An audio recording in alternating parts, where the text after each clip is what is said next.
Hallelujah, सब कुछ जय मसीह की, प्रेज़ द लॉर्ड। मेरा नाम पॉल तारिक खान है और फिर एक नई वीडियो में आपके सामने आया हूं। और हमेशा की तरह वीडियो वचन में जाने से पहले कुछ बातों को शेयर करना चाहूंगा। इस बात को ध्यान रखें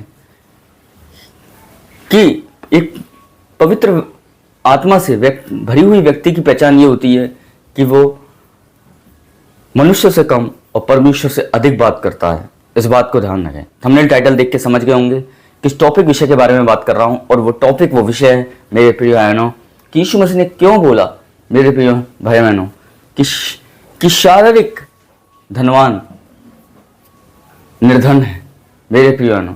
पर मैं आपको बताना चाहता हूं कि आज का वचन और थंबनेल टाइटल देख के आप समझ गए होंगे किस टॉपिक विषय के बारे में बात कर रहे हैं। और इस तरीके के वचन हमारे सामने आते रहते हैं बाइबल में से, जिसको लेके हमारे दिमागों में सवाल रहता है पर उसके जवाब हमें नहीं मिल पाते हैं। तो उन्हीं सवालों के जवाब देने के लिए इस वीडियो में हम आए, मेरे पियानो। जो एक वीडियो की सीरीज देख सकते हैं आप हमारे बगल में, मेरे पियानो। ये एक पूरी लेंथ है, पूरी सीरीज है, जिस ऐसे वचनों पर हम बात करते रहते हैं। और आज भी एक वचन है जिस पर हम बात करेंगे, मेरे पियानो। जैसे आप साइड में देख रहे होंगे, ये मनी है, ये धन है, मेरे प्रिय भाई बहनों। और इस धन के बारे में यीशु मसीह ने क्या कहा?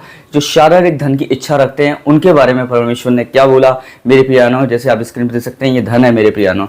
तो इसी टॉपिक पर एक वचन मैं आपकी स्क्रीन पर लगाना चाहूंगा। जैसे हम पढ़ते हैं और एक वचन आ रहा है लूका अगर 12 अध्याय अगर 21वां वचन हम देखें तो वहाँ लिखा हुआ है साफ साफ, अगर हम पढ़ते हैं कि ऐसा वह मनुष्य भी है जो अपने लिए धन संचित करता है, मतलब बटोरता है, पर परमेश्वर की दृष्टि में धनी नहीं है। यहाँ परमेश्वर कह रहे हैं कि ऐसा मनुष्य जो अपनी दृष्टि में अपने लिए धन संचित करता है, मतलब बटोरता है, पर परमेश्वर की दृष्टि में धनी नहीं है वो, क्योंकि उसने शरीर में धन को कमाया पर आत्मा में धन को नहीं कमाया। शरीर के धन में आप शरीर पे कितना भी धन इकट्ठा कर लें, शरीर पे कितनी भी महंगी घड़ियां पहन लें, शरीर में कितने भी आप महंगे कपड़े पहन लें, शरीर पे कितने भी महंगे जूते पहन लें, पर मैं आपको बताना चाहता हूं, जब तक आपने अपनी आत्मिक धन को नहीं, अपनी आत्मा को नहीं सजा रखा है, आत्मिक धन से नहीं सजा रखा है अपनी आत्मा को, तो आपका शारीरिक धन जो आपके शरीर पर सजा हुआ है, मेरे पियानो, जो रौनक है धन की, मेरे पियानो, वो बेकार है। इस बात को ध्यान रखें। हालेलुया। इसलिए परमेश्वर ने कहा जो ऐसा मनुष्य जो अपने लिए धन बटोरता है वे परमेश्वर की दृष्टि में धनी नहीं है। क्यों नहीं है? क्योंकि उसने शारीरिक धन बटोरा पर आत्मिक धन को उसने नहीं बटोरा। इसलिए पर मैं बताना चाहता हूं, अगर आपने भरपूरी में नहीं बटोरा तो आप अकाल में क्या बटोरेंगे। मैं उन लोगों से कहना चाहता हूं जो भरपूरी में नहीं बटोर पाते जो परमेश्वर उन्हें दे रहा है अपनी आत्मा को, जो परमेश्वर उन्हें दे रहा है अपने वचन को, जब परमेश्वर उन्हें दे रहा है, अब उसने अपने बेटे को दिया तो आपको उसका प्रकाशन क्यों नहीं देगा। पर उस समय जब भरपूरी का समय था, जब आपने नहीं बटोरा, पर अब एक दिन ऐसा समय आएगा जब अकाल का समय होगा, जब वचन ऊपर उठा लिया जाएगा, मेरे पियानो, तो आप क्या बटोरोगे। मैं उन लोगों से कहना चाहता हूं जो आज शरीर आत्मा के धन के लिए नहीं, आत्मिक धन को नहीं बटोर रहे पर शारीरिक धन को बटोर रहे हैं, मेरे पियानो। हमारा फोकस मैं ये नहीं कहता हूं कि हम शारीरिक धन को ना कमाएं, पर मेरे पियानो, जितना हमारे शारीरिक धन को बटोरने की लालसा रहती है, उससे ज्यादा हमारी लालसा आत्मिक धन को बटोरने की रहे। इस बात को ध्यान रखें, मेरे प्रिय भाई बहनों। इसलिए शारीरिक धन आपको शारीरिक सुख दे सकता है, शारीरिक फैसिलिटी दे सकता है, पर आत्मिक धन आपको वहां की फैसिलिटी देगा जहां हमारा परमेश्वर यीशु रहता है। इस बात को ध्यान रखना। सुनिए कि अगर मेरे पिता के घर में रहने के स्थान नहीं होते तो मैं तुमसे क्या देता, पर है इस मारे कह रहा हूं कि मैं तुम्हारे लिए घर बनाने जाता हूं। क्यों? क्योंकि रहने के स्थान है, जमीन है, वहां पे मेरे पे स्वर्ग की जमीन है। इसलिए उस जमीन पर मैं तुम्हारे घर को बनाऊंगा, पर तुम अपने आत्मिक धन को यहां बनाओ, अपनी आत्मिक धन को बनाओ। आत्मिक धन मतलब आपका आत्मिक धन मतलब परमेश्वर के साथ संबंध, आपका वचन पढ़ने का संबंध, प्रार्थना करने का संबंध, परमेश्वर के पीछे चलने का संबंध, परमेश्वर को आत्मसमर्पण करने का संबंध, मेरे प्रियानो। इसलिए बहुत लोगों ने उद्धार चाहा, पर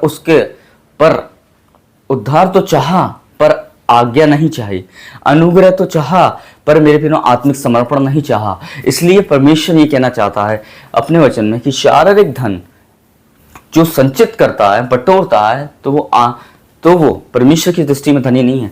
परमेश्वर की दृष्टि में वो धनी है जो शारीरिक धन से ज्यादा आत्मिक धन बटोर रहा है। आज इस बात को ध्यान रखें। आत्मिक धनवान कौन होता है मालूम है आपको? आत्मिक धनवान वो होता है, जो मैं आपको बताऊं, जो ऊपर के हिस्से की ध्यान ना रखे, उसे अंदर की हिस्से की फिक्र हो कि अंदर क्या चल रहा है, जिसे ऊपर का ध्यान नहीं है। कि उसने बाल कैसे काटे हैं, उसने दाढ़ी कैसे बनाई है, उसने कपड़े कैसे पहने हैं, पर उसे हर वक्त अंदर की इच्छा रहती है। उसे एक आत्मिक धनवान बोलते हैं मेरे प्रिय बहनों, जो ऊपर का ख्याल ना रख के अंदर का ख्याल रखता है। वचन में ऐसा लिखा है, जिसने ऊपर का भाग बनाया, क्या उसने अंदर का भाग नहीं बनाया?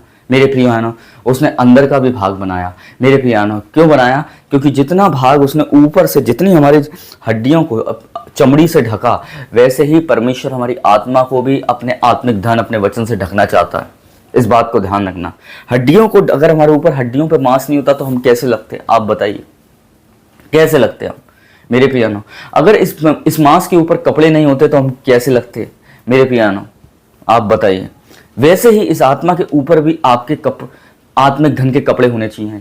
जैसे शरीर के ऊपर, मेरे प्रियानो, शरीर के कपड़े होते हैं इस शरीर की बदनामी को छुपाने के लिए, वैसे ही आत्मा जो दागमंद हो गई थी मेरे प्रियानो, उसने वैसे ही मेरे प्रियानो इसको भी ढकने के लिए, इसकी भी, आत्मा की भी बदनामी ढकने के लिए आपके पास आत्मिक धन होना चाहिए। और वो आत्मिक धन है यीशु मसीह के लहू, यीशु मसीह का वचन।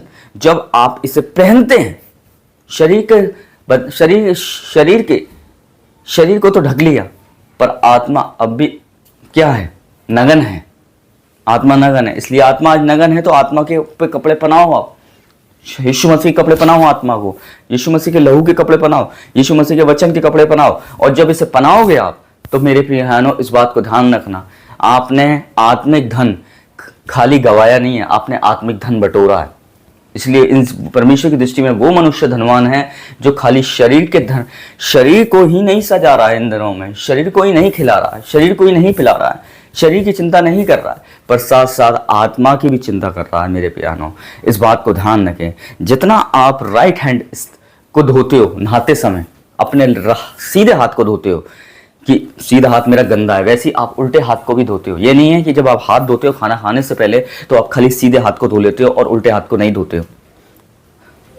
ऐसा तो नहीं है ना। धोते हैं तो हम दोनों ही धोते हैं, सीधे हाथ को भी धोते हैं और उल्टे हाथ को भी धोते हैं, क्योंकि डस्ट दोनों हाथों में ही लगा है। इस बात को ध्यान रखना, डस्ट दोनों हाथों में ही लगा है और दोनों ही हाथ जरूरी हैं। और एक हाथ से हाथ धुल ही नहीं सकता है। जब ये दोनों हाथ मिलेंगे तभी हाथ धोएंगे। इसलिए खाना खाने से पहले जब हम हाथ धोते हैं तो खाली एक ही हाथ को नहीं धोते, दूसरे को भी धोना पड़ता है, क्योंकि डस्ट एक में नहीं लगा था, दोनों में ही लगे थे। दोनों ही हाथ कहीं ना कहीं लगे होंगे। पर मेरे प्यारों, मैं बताना चाहता हूँ, जैसे हम एक हाथ को धोते हैं, जैसे हम दोनों हाथों की फिक्र रखते हैं, जिसमें हम दोनों हाथों की फिक्र रखते हैं धोने के लिए, वैसे ही हम शरीर और आत्मा दोनों चीज़ों की फिक्र रखें। खाली एक ही हाथ को धोने से काम नहीं चलेगा, दूसरे में डस्ट लगा हुआ है। अगर एक हाथ को धो के काम चला लेंगे और एक ही हाथ से आप खाना खाएंगे तो दूसरा हाथ तो आपको लगाना ही पड़ेगा ना, तो कहीं ना कहीं डस्ट अंदर पहुंच ही जाएगा। वैसे ही मेरे प्रियानों, शरीर को भी जितना शरीर का ध्यान रखते हैं, वैसे ही आत्मा का भी ध्यान रखें। जैसे हम दोनों हाथों का ध्यान रखते हैं हाथ धोते समय, वैसे ही शरीर और आत्मा का भी ध्यान रखें। मेरे प्रिय बहनों, इस बात को ध्यान रखें। तो सबको जय मसीह की, प्रेज़ द लॉर्ड। मैं विश्वास करता हूं इस वीडियो के माध्यम से परमेश्वर ने एक बार और आपसे बात की होगी और परमेश्वर ने अपनी अद्भुत महिमा को प्रकट किया होगा।